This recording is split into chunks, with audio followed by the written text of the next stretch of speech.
welcome and thank you for being part of WorkSafe's supporting HSRs to complete a successful Provisional Improvement Notice webinar. My name is Cameron Ling and I'll be your host for this session. Today, I am joined by Kim Eskildsen, Technical Inspector, Representation Support for WorkSafe Victoria. Welcome to you, Kim.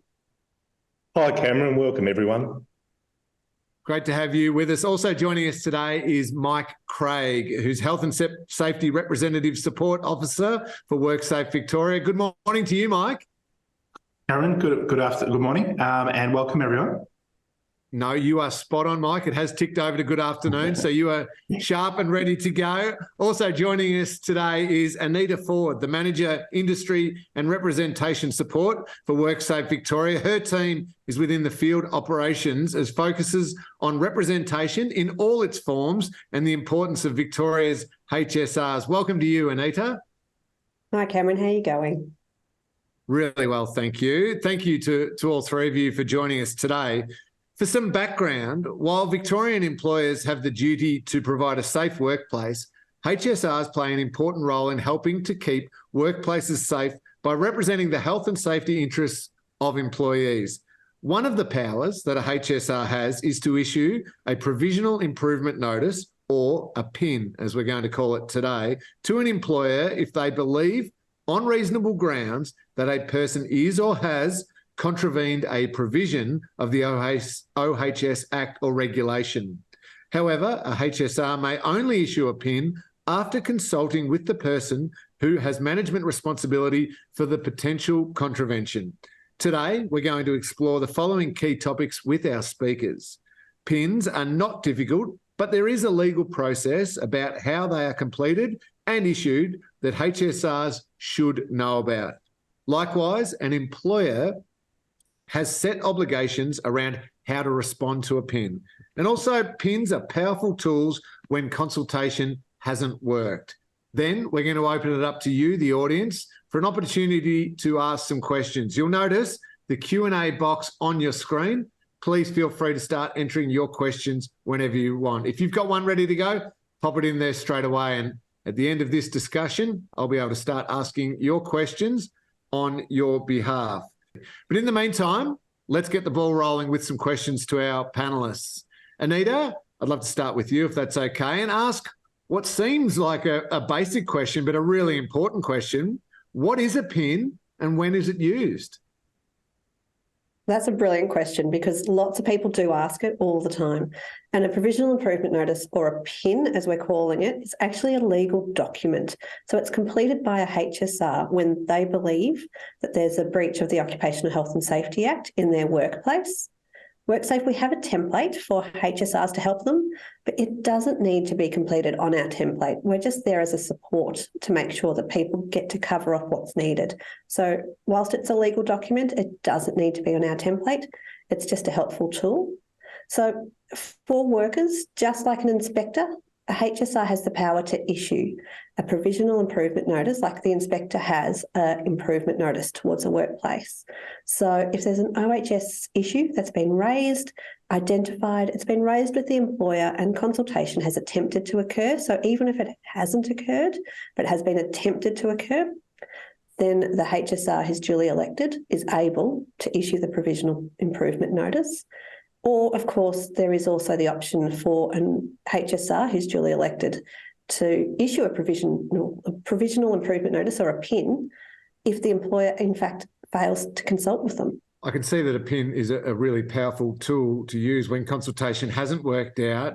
But how big an issue is this? I mean, how many PINs are issued by HSRs, typically, say, in Victoria across a year? So I'd love to be able to give you a set number and make it really simple, but it's not that simple. So we don't exactly know. I would love to think that there's PINs being issued and resolved on a day-to-day basis in any workplace without WorkSafe intervention at all.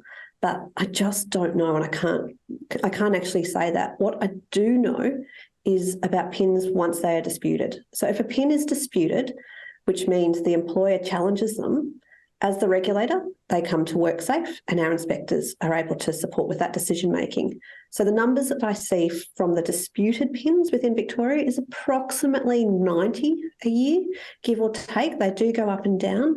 But of these 90, we do see some common themes. So the themes that reoccur for our inspectors, and I suppose Kim here, who's one of our inspectors, is going to be the best person to go through what those themes are. Thanks for that, Anita. Yeah, Kim, I'd love to bring you in now, but as a way of bringing you in, I just want to give those poll results. Thank you to everyone who's taken part in that poll. The question that we were asking was, prior to this webinar, did you know how to complete a PIN and what to do with it? A lot of people responding, which we really appreciate to get a gauge of where everyone sits with provisional improvement notices. A lot, I'd say the majority, Kim, are answering with, I know what they are, but I've never issued one.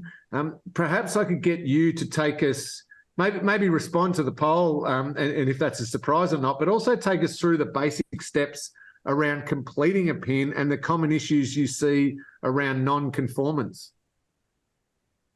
Absolutely, Cameron. And in relation to the poll, it's not surprising, and it's actually probably showing some very good results in the fact that the consultation process within that workplace is working perfectly because they're not having to resort to issue a PIN. They're able to rectify that contravention that has been raised prior to needing to go to being a PIN. In relation to setting out a PIN or writing up a PIN, it's not a very onerous process. The basic steps to be writing a PIN are obviously at the beginning to complete the top part of the PIN, which is your details, your name, the designated work group that you represent. Then you'll go on to put down the employer who you work for. Now, a little tip with that is, if you're unsure on specifically who the employer is, if you work for a company that has a trading name, is just have a look on your payslip. There's an ABN potentially on the top of your payslip, or your employer's name will be on there. That'll be who you'll put on the PIN. Also listing who you've actually presented the PIN to. So if it was the name of the person, if it was your supervisor, if it's the OHS manager, their contact details, and then the section of the Act or the regulations that the PIN relates to. Then the next bit is probably the most important bit, and that's your basis of belief. So that's why you as the HSR believe that there has been a contravention, what has led to that, and what forms your belief that that contravention is there. The final piece is putting in a potential remedy. Now, this isn't compulsory, but look, if you've got an option on what you think would be a suitable remedy, and you've already talked about that with your designated work group, it's always good to put that in because it gives your employer something to work with and an avenue that they can explore. And then the final piece of the puzzle is basically just to sign and date it. Now, in relation to issues that we sometimes see with a provisional improvement notice, unfortunately, a lot of what we see is if it's not filled out correctly. And if it's not filled out correctly, as inspectors, we either have to cancel the PIN or we can amend it with a few little tweaks, but there's only a couple of things that we can use, or a few small things that we can actually amend it with. And that's obviously not ideal. We'd rather see a PIN that's actually completed and standing up. Some of the other issues are that the PIN's been issued prior to consultation. If consultation hasn't occurred prior, or an attempt for consultation to occur, unfortunately, we have to cancel the PIN because the prerequisite prior to issuing the PIN hasn't been completed. The PIN hasn't stated the HSR's belief. So like I said, that's very important to have that in there and outline why you believe that there's been a contravention. Doesn't have to be war and peace, just something that outlines what has occurred. And one of the other things is that the inspector themselves can't form a reasonable belief that there has been or that there will be an ongoing contravention, which could be that it hasn't been identified correctly or that the employer has started making steps to remedy that contravention. Great, thanks for that, Kim. Bringing you in now, Mike, if I could. As a HSR Support Officer, I imagine you get lots of calls seeking your advice on what to look for. What are the key things you could share about preparing a PIN? Thanks, Cameron. Probably touching a little bit what Kim mentioned earlier around consultation. Consultation is one of the key things in workplaces where good consultation should occur because issuing a PIN is a last resort. And it's important to try and work through your OHS issue resolution process you might have in your workplace. And so if there's good ongoing communication and an understanding by employers on when and how to consult, hopefully the issuing of a PIN can be avoided. But if you do need to issue a PIN, Mike, what are some of the key things you should keep in mind? Yeah, thanks, Cameron. There's a few points we'd ask people to remember. So around consultation prior to issuing a PIN, it's considered by WorkSafe to have occurred if the HSR has, for example, verbally or in writing, provided information to the person. So, for example, that could be your employer or their representative. So it could be someone in the management field or role about the provision of the OHS Act or the OHS regulations the HSR believes is being contravened or likely to be contravened. And also how the HSR believes the contravention or matters or the activities causing the contravention can be remedied. Also allowing the employer or the duty holder the opportunity to express their views and to contribute in a timely fashion to remedy the alleged contravention or to resolve matters or those activities causing the alleged contravention.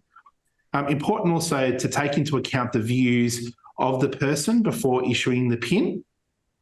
And just sort of a tip to take away as well, it's also good to keep a written record of the consultation that you undertook prior to issuing the PIN. We know it can be easy to forget it. It's not a legal requirement, but we usually see this as sort of, good practice or best practice in workplaces. Is the rule one contravention, one PIN? And why is this?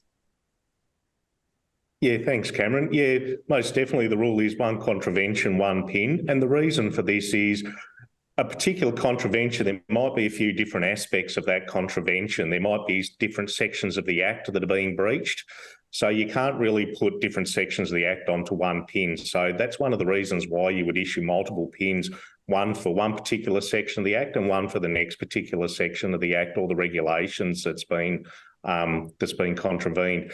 The other part of that is the basis of belief for the HSR. The HSR might have a basis of belief in relation to one aspect that's occurred, which will be a little bit different to the other contravention that's occurred.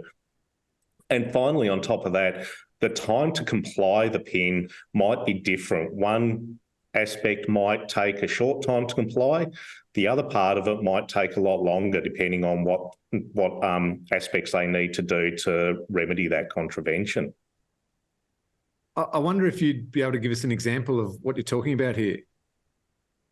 Yeah, for sure, Cameron. So I reviewed a PIN a little while ago where an HSR had been working in their workplace. It was in relation to a piece of plant. There was a dough mixer that didn't appear to have been maintained all that well. The dough mixer blades were damaged. And what the HSR had written on their PIN was they had stated that section 21.1 and 21.2E was the contravention.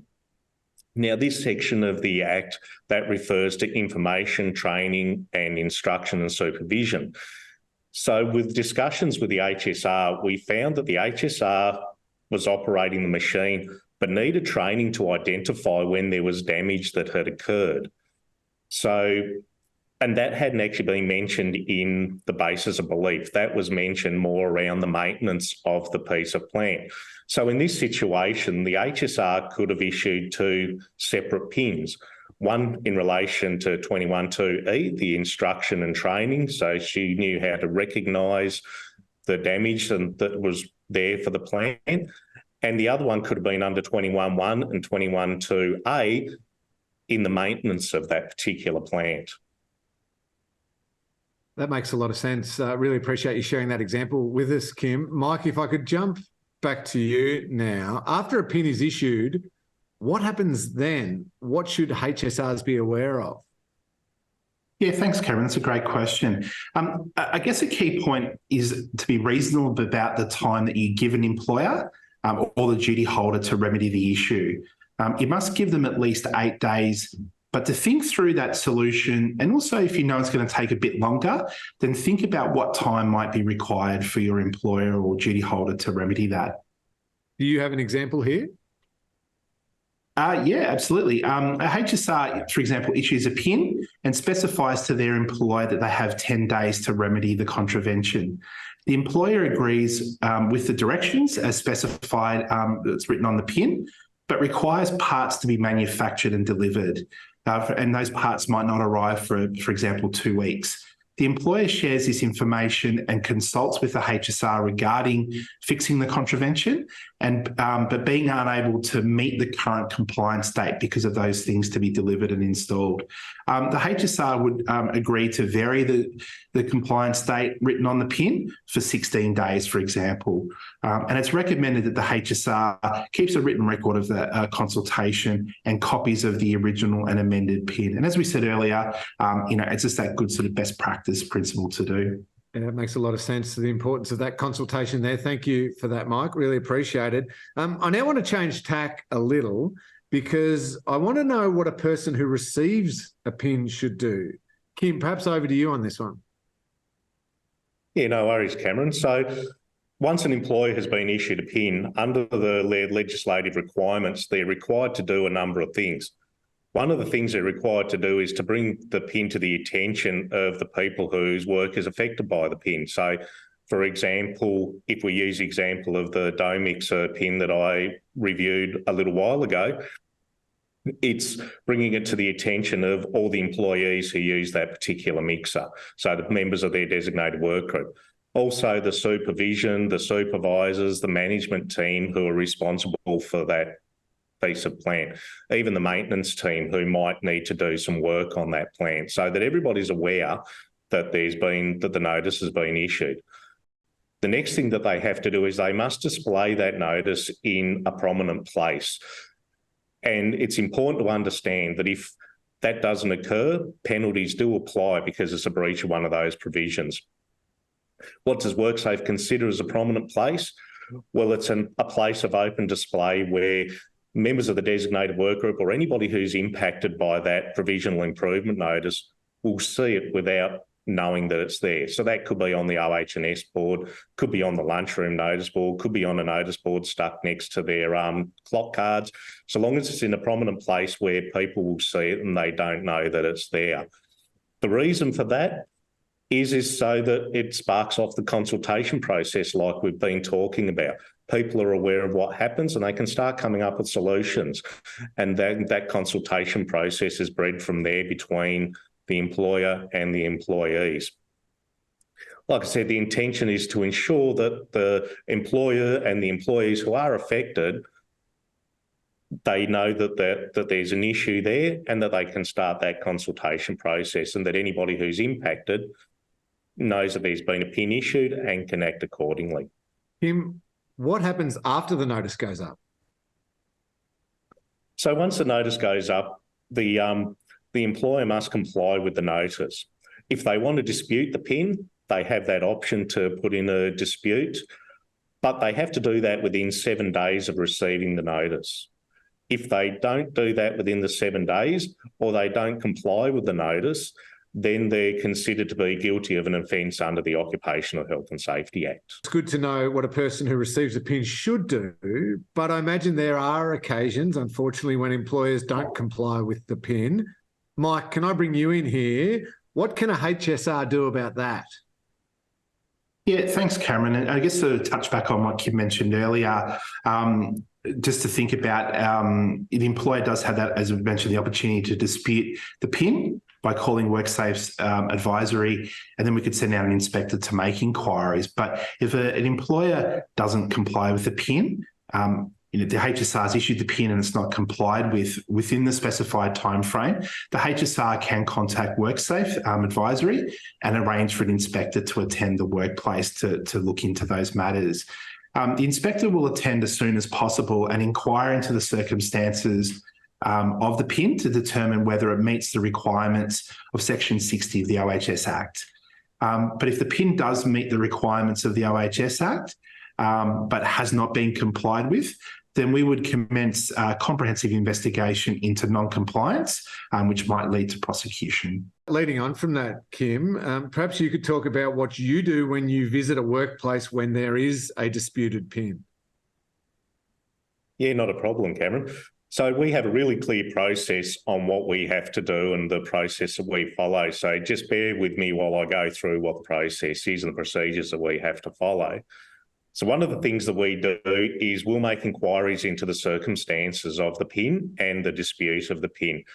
For inspectors, we need to understand what the concern is, what the contravention is, why that contravention has been raised, but also why the employer is disputing that provisional improvement notice.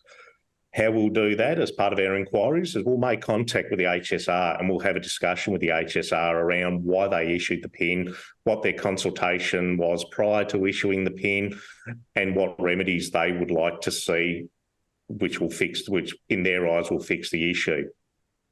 If the HSR isn't available, so for example, if they're on some form of extended leave and there's a deputy HSR, we'll speak to the deputy HSR. Otherwise, we'll go and have a chat to employees within the designated work group so we can understand what the issue and the contravention is. We'll also talk to the employer and have a discussion with them around why they're disputing the PIN and get their side of the story on what they believe the contravention is and whether they believe that there is an issue there or not.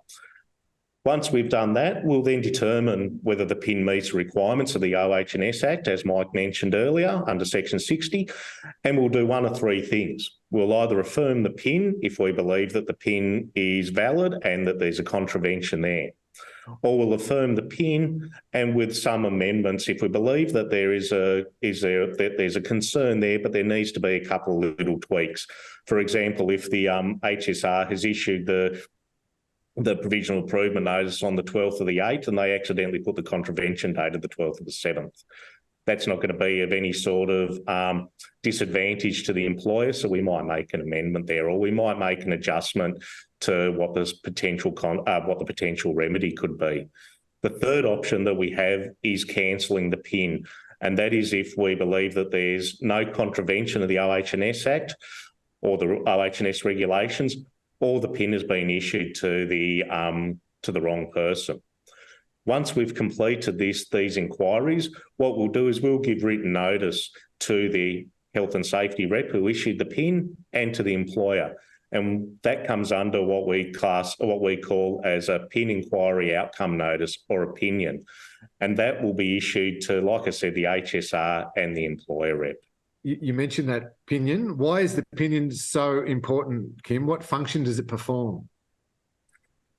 Yeah, good question, Cameron. So it's really important because it's a really important process because it provides the HSR and the employer the rationale for our decision. So what the opinion will include the inspector's basis of belief around their decision to affirm or cancel the PIN.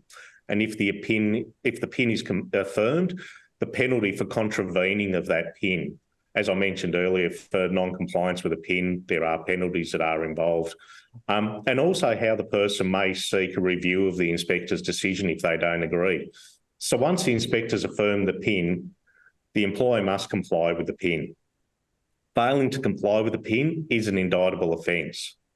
And if an HSR or the employer doesn't agree with the decision that the inspector makes, it outlines in the opinion their process for seeking an internal review of the decision that's been made. And hopefully through this process, the employer and the HSR will understand why the inspectors come to the decision that they have made. Clearly a really thorough process, a really important process as well. I think it'd be helpful to briefly talk about the key role WorkSafe inspectors have. Anita, can I bring you in on this one? Yeah, of course. Look, it is such an important thing that disputed PINs are extraordinarily difficult for our inspectors and their inspector role because you'll always have two passionate sides in every case that you go to for a disputed PIN. So the primary role of our inspector is to ensure that the duty holders comply with the health and safety legislation. Now, they can do that by providing advice, a bit of education, a bit of support. They can inspect the workplace, but they also are there to enforce the law. So that is us as the regulator. So as the inspector, they need to remain impartial and enact legislation, which means that they can't take sides. We always have to, as the Inspectorate do, work in the best interests of workplace health and safety for all employees. So sometimes when you have two people with strong opinions, one of them will not have their opinion upheld. But there is chances and there is cases where we do have both people happy at the end. But our inspectors are also encouraged, and we do encourage employers and HSRs to develop ways of working and resolving workplace health and safety issues through the OHS resolution procedures, which is another section of the Act that we won't go into today.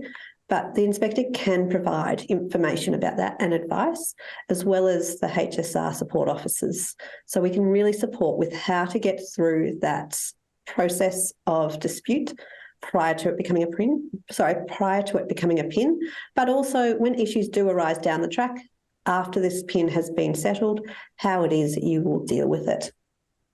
Thank you, Anita, for that wrap up, and to Kim and also Mike for shedding some light on those provisional improvement notices and key elements of getting them right. Really appreciate it. I'd love to get to the questions. There's a number of questions coming through from our audience. It's fantastic that we're getting so many. I'll ask the questions. I'll try and steer them in the right direction, but please, if I don't, anyone jump in with who wants to answer this or if they've got something to add. A lot of people wanting the answer to this one. As a HSR, how would I know that using a PIN is the right HSR power to use to address my concern? Who's best to answer that one? I'm happy to jump in with that one, being the inspector on the ground that will go out and deal with some of these concerns. So basically, the way you will know is if you've gone through the consultation process, you've attempted to consult with the employer and the employer's either not giving you anything back, they're not willing to consult, or you've consulted and the issue is still there, the contravention is still there. You have the option of calling WorkSafe advisory and putting it with an inspector, or you can issue, that's when you would potentially issue your provisional improvement notice. You've attempted to meet resolution and resolution hasn't been able to be met. The substantive contravention is still there. There's still a risk to health and safety. So that's when, as an HSR, you would look at issuing your PIN. I might continue on with you with this question, but please feel free, Anita or Mike, to jump in. In the situation where an employer believes no contravention, but HSR believes there are, you may have already touched on this, but please just to clarify, what happens there? So that comes through with that consultation process.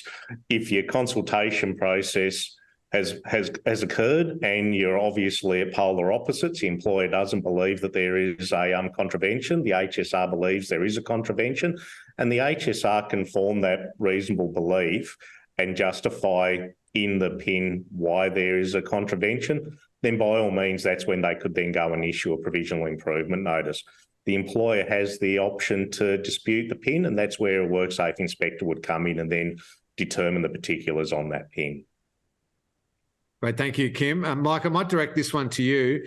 Do I need to have done my 5-day HSR course to issue a PIN? Thanks, Cameron. That's a really great question. We get this one asked quite often. It's not mandatory to do the 5-day course, but we think it's a great opportunity with the course because it gives HSRs the ability to learn more about the OHS Act and the OHS regulations, but also how best to decide if the PIN is the best tool or what other powers that a HSR might use as well. So, the training gives HSRs probably the best ability to set them up for success and go back into their workplace to hopefully best represent their fellow workers. Thanks for that, Mike. Anita, I might steer this one to you, but please, if it's not going the right direction, anyone jump in. I believe many managers/senior managers have no idea what a PIN is, which makes things problematic when a HSR brings one up. How can we change this? Yep, so that's something that we find does happen quite a bit, and that is part of our support that we can provide. So if a manager receives a PIN and doesn't know what to do, they're welcome to call WorkSafe for that advice piece. not just the dispute, but also the HSR support officers are always there. So Mike can have a phone conversation with someone and say, hey, if your boss doesn't understand and they'd like to chat to me. So he doesn't have an inspector role. So there's no powers included with that. And it's just a conversation about, this is the page of our guidance material that would be really helpful for your boss to read, those type of things. But also all employers are welcome to get onto our website and have a look. There's lots of great courses out there about basic OHS for managers and supervisors.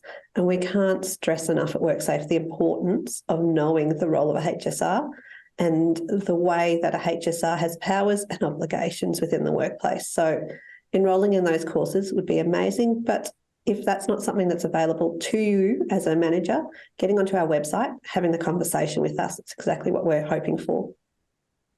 Right, thanks, Anita. Kim, I think I'll pass this one to you. Can a matter be referred to WorkSafe for investigation without issuing a PIN?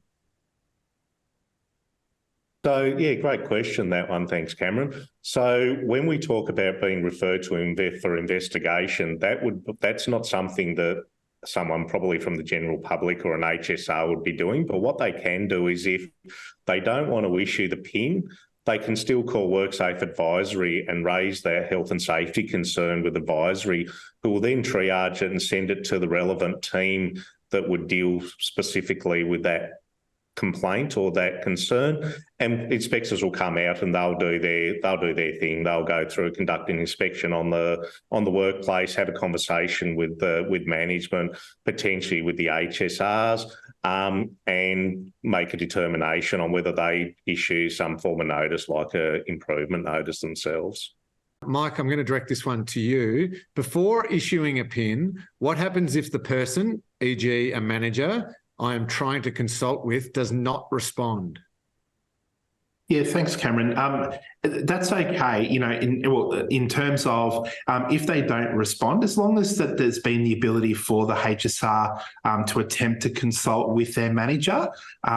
We always recommend that a HSR would keep some sort of note or record, that they've tried to consult with their manager through, face-to-face or an email or a phone conversation, and then, use that as potentially the information they might provide to an inspector. For example, they've issued the PIN, an employer might potentially dispute that PIN. Then when the inspector makes their inquiries, the HSR can say, well, these are the attempts or these are the abilities or methods I've used to try and consult with my employer. What we would love to see is that there's those good, honest, robust conversations when it comes to consultation in the workplace. And, as Anita mentioned earlier, there's lots of support for HSRs and employers to understand their consultation requirements in the legislation. Kim, you took us through the process that you go through, and this relates to that. If my PIN has been cancelled by an inspector, can I reissue it? Yeah, great question. Technically, yes, the HSR can, because they'll understand why it's been cancelled through that opinion that we were speaking about earlier on. And they can obviously make those amendments if they believe that the contravention is still there. But what I would suggest is go through that consultation process again, have a talk with your employer, chat with the inspector at the time of the visit when they come out, and hopefully through that process, you can come to some sort of resolution anyway. But obviously, if that doesn't occur, then yes, they can technically reissue that PIN again. Could you please take us through the process of internal review and option to have a notice overturned or varied once issued by a WorkSafe inspector? Yeah, look, that's a really important one, that one. It's an option that everybody has. It's all outlined on the opinion notice as well, that the HSR and the employer will receive, the contact details. But the basic nuts and bolts of it, I guess, is that within 14 days is that the person who wishes to put in an internal review contacts our internal review department and lets them know that they want the decision reviewed. Now, there'll be a bit of a process for them to go through, some forms to fill out that'll outline why they want it reviewed, which could be that they just want an extension of time to make compliance. They've agreed and the compliance time frame just for them isn't long enough, so they want a review of that. or they want to have the decision overturned because they believe the inspectors made the wrong decision. And through that process, the internal review unit will then go through the opinion, will go through the PIN and the whole process that was conducted, and make an independent decision on whether to uphold the opinion or whether to overturn the opinion or to extend the time or whatever the nature may be. Anita, I think I'm going to direct this one to you. Is there anything to protect a HSR after issuing a PIN, as it can be quite confrontational and an employer may be quite unhappy with the HSR? Yeah, definitely. So part of our Occupational Health and Safety Act is we have what's called Section 76, which is the section in regards to discrimination. So we do have a whole piece of guidance as well as legislation that will protect someone for doing their role as a HSR, but also for raising OHS issues, speaking to inspectors. There's lots of different things that's covered in there. And of course, for any HSR, you have no duty to act. It is all by choice. It is definitely not an imposed responsibility for you to do anything. So if you don't feel safe, you are welcome to contact advisory. You can put it in anonymously. You can put your details in, and we can work with our inspectors on your behalf. So it doesn't fall, the buck doesn't stop with you. It doesn't fall to you to do that. But definitely it's Section 76, if anyone's interested, our guidance, which will pop up at the end, will also have a big page on that in there. Great, thank you, Anita. Mike, I got a couple coming your way, I think, a couple of technical ones. Do I have to use the PIN form on the WorkSafe website, and does my PIN need to be registered with WorkSafe? Yeah, great question, Cameron. I think Anita touched on this sort of earlier in the session today. The PIN form on our website is a great template, and it makes it easier for HSRs to use. But you don't have to use that one if you choose not to. There's just certain requirements in the OHS Act that a PIN has to have certain details, as Kim talked about earlier as well. But we always recommend, use the template that we provide. It just makes life a little bit easier if people choose. And then to answer the second part, Cameron, PIN forms do not need to be registered with WorkSafe. As I said, a tool that HSRs would use, but a lot of the time we would not know that a HSR has utilised their power in issuing a PIN notice. So, that's okay. We would only know about that, as it's been talked about today, if an employer decides to dispute the PIN, or if the PIN hasn't been complied with and the HSR asks for an inspector to come out. But yeah, they're not registered with WorkSafe. Can a deputy HSR issue a PIN? So they don't have the automatic powers the same as a HSR. They would only be able to issue a PIN if they're stepping up on behalf of the HSR. That, for example, the HSR might be away on leave or absent or off shift, or they might be asked to assist another designated work group within your workplace, because that HSR could be away or absent on that day, and they would step in for that HSR. They would then have the power then as a HSR at that time to issue a PIN. But when they're in their deputy role, they don't have the same powers, and they don't have the ability to issue a PIN. Kim, this one for you. What are some of the common errors that lead to PINs being cancelled by an inspector? I've been waiting for this question to come up, Cameron, because it's one that we quite often get asked. Look, a lot of the common errors that we do get is being issued to the wrong entity. The basis of belief that the HSR might be putting in when we get there at the time of our inspection, because as an inspector, we have to look at everything at the time that we arrive at the workplace.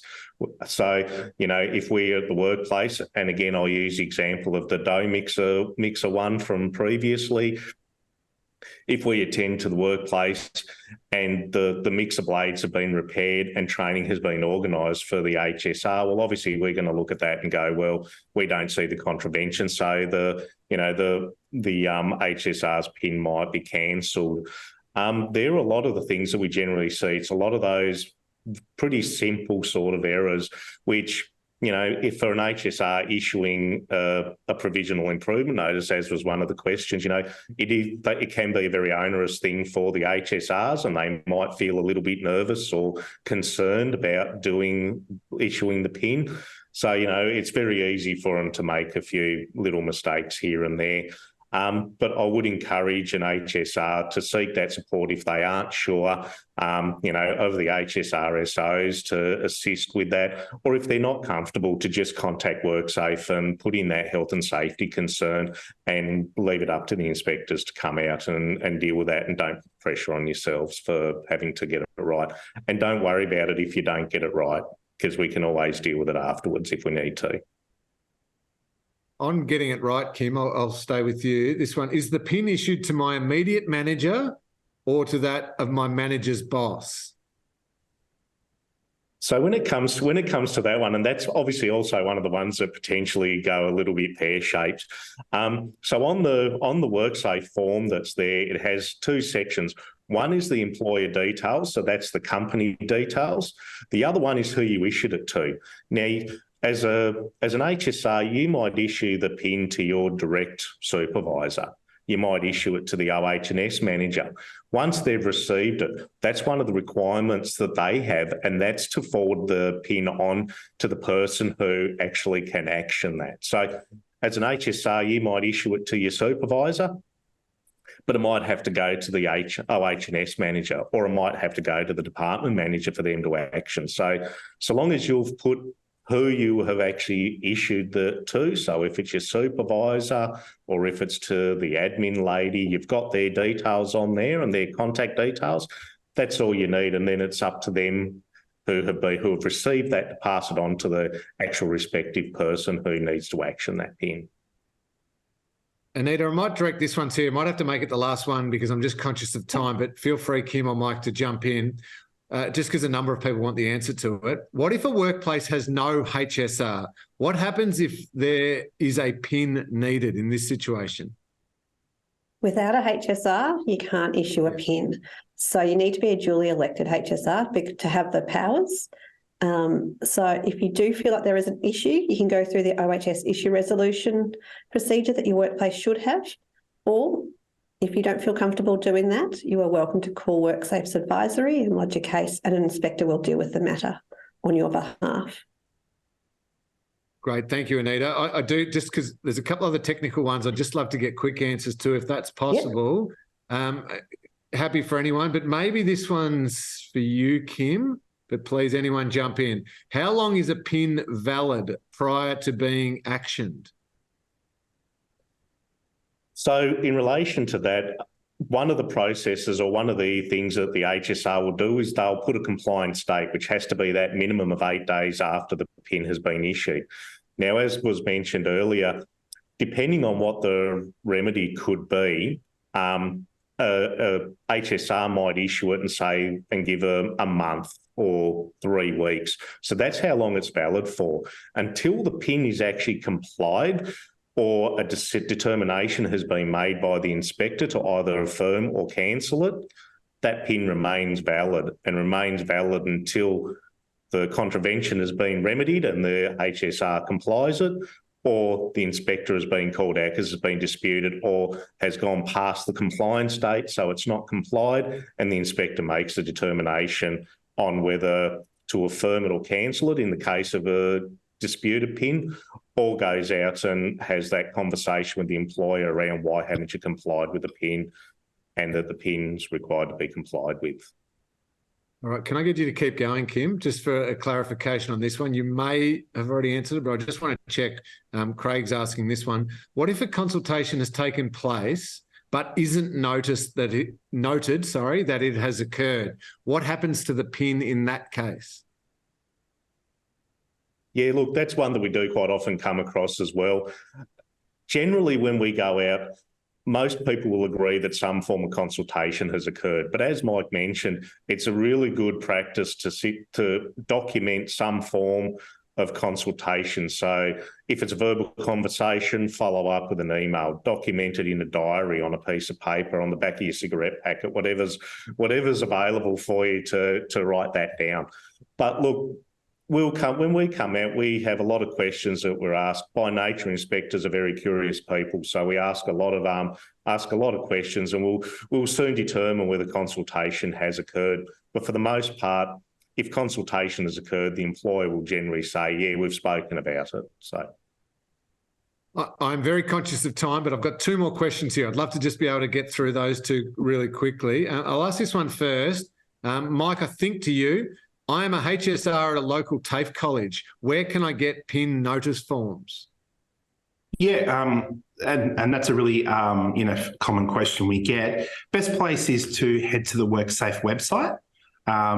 HSRs or anybody can download the PIN form from our website.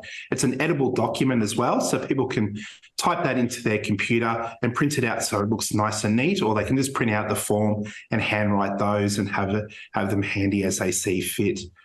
As well. If people have any issues getting onto the WorkSafe website, they can also contact the WorkSafe Advisory Service and they can help out as well.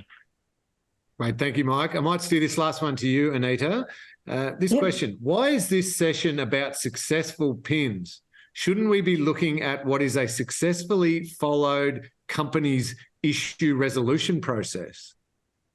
Definitely. And that's exactly what we are hoping for. But we also know that sometimes the prevention piece doesn't always reach where we need it to be, and PINs are issued. And PINs are a really valuable tool, and we want to see them done well. So any support that WorkSafe can provide a HSR. So part of WorkSafe's policy position for HSRs is to support, empower and promote the HSRs. And part of this session was pretty much to help HSRs get a sense of what it is WorkSafe expects for a PIN, but also what the legislation has and what our processes are to demystify, kind of look behind the curtain a little bit to see. So yes, OHS issue resolution would be the best process possible, but we do know that PINs are out there. We do know that they are a great, powerful tool. So we would love to help HSRs.